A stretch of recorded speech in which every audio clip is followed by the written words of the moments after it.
നമുക്കറിയാം ഇന്നലെ ഇതുപോലെ സമയത്ത് ആ ഒരു ഇൻസിഡൻ്റ് ഒക്കെ കഴിഞ്ഞിരിക്കുകയാണ്, നോവ ആൻഡ്രിയ ലൂണ ആ ഒരു ഇഷ്യൂ ഒക്കെ.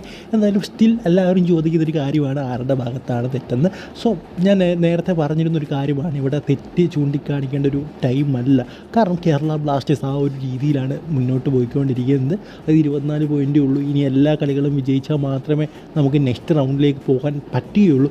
സോ ആ ഒരു സാഹചര്യത്തിൽ ഇവിടെ നമ്മൾ എന്താ പറയുക, ഇവർ തമ്മിലുള്ള അടിയുടെ പ്രശ്നം ഒന്നുമല്ല നോക്കേണ്ടത്, ടീം എങ്ങനെ പെർഫോം ചെയ്യും എന്നുള്ള കാര്യമാണ്. അതായത് നമ്മളത് നോക്കിയില്ലെങ്കിലും പ്ലേയേഴ്സിനത് എന്താ പറയുക ഇതാകരുത്, അല്ലെങ്കിൽ കോച്ചിങ് സ്റ്റാഫിന് ഇതാകാൻ പാടില്ല, ആ ഒരു ഇഷ്യൂവായിട്ട് മുന്നോട്ട് പോകാൻ പാടില്ല.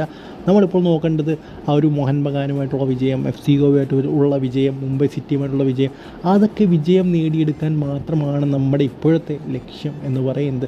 സോ എന്തായാലും ഇതിൽ എടുത്തു പറയേണ്ട ഒരു കാര്യം എന്ന് പറയുന്നത്, നോവയാണോ ആൻഡ്രിയ ലൂണയാണോ പ്രശ്നക്കാരെന്നൊക്കെ ചോദിച്ചു കഴിഞ്ഞാൽ രണ്ട് പേരുടെ ഭാഗത്തും തെറ്റുണ്ട്.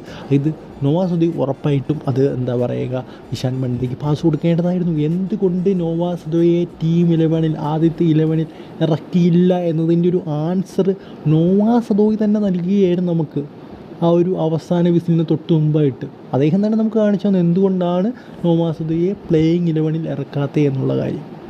ആൻഡ്രിയ ലൂണ ഒരു ക്യാപ്റ്റൻ എന്ന നിലയിൽ അങ്ങനെയൊന്നും അറ്റാക്ക് ചെയ്യാൻ പാടില്ലായിരുന്നു. അത് അറ്റാക്ക് ചെയ്ത് ഒരുപക്ഷെ ചിലപ്പോൾ നല്ലയാവാൻ സാധ്യതയുണ്ട്. ഭാവിയിൽ നോവ അദ്ദേഹത്തിൻ്റെ ആ ഒരു ടൈപ്പ് ഓഫ് ഗെയിം ഒന്ന് മാറ്റിപ്പിടിക്കാനൊക്കെ ഉള്ള സാധ്യത ഈ ഒരു ഇൻസിഡൻറ്റിന് ശേഷം ഉണ്ടാകാനുള്ള സാധ്യതയൊക്കെ ഉണ്ട്. കാരണം അദ്ദേഹം ഓരോ ക്ലബ്ബിൽ നിന്നും പുറത്താകാനുള്ള കാരണം, പുറത്താക്കിയതല്ല, മറ്റ് ക്ലബ്ബുകൾ അദ്ദേഹത്തിനോടുള്ള ഇൻട്രസ്റ്റ് കുറയാനുള്ള ടോപ്പ് പ്ലെയറാണ്, ബട്ട് അതിനോടുള്ള ഇൻട്രസ്റ്റ് കുറയാനുള്ള കാരണം എന്ന് പറയുന്നത് അതിൻ്റെ ഈ ഒരു സെൽഫിഷ് പ്ലേ ആണ്. എല്ലാ ഫാൻസും അത് കംപ്ലയിൻറ്റ് ചെയ്യുമായിരുന്നു അദ്ദേഹത്തിൻ്റെ സെൽഫിഷ് പ്ലേയുമായിട്ട് ബന്ധപ്പെട്ട്.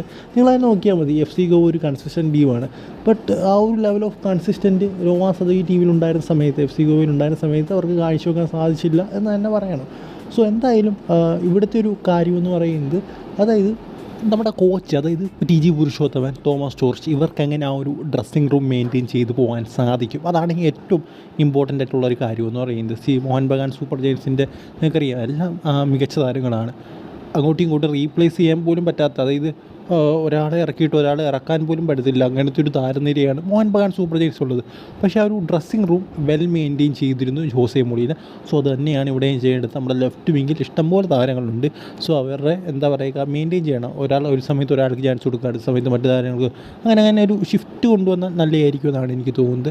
സോ എന്തായാലും ഇതിനെക്കുറിച്ച് നിങ്ങളുടെ അഭിപ്രായം കമൻറ്റ് ബോക്സിൽ പറയുക. അടുത്ത വീഡിയോയിൽ കാണുന്നവരെ ഗുഡ് ബൈ.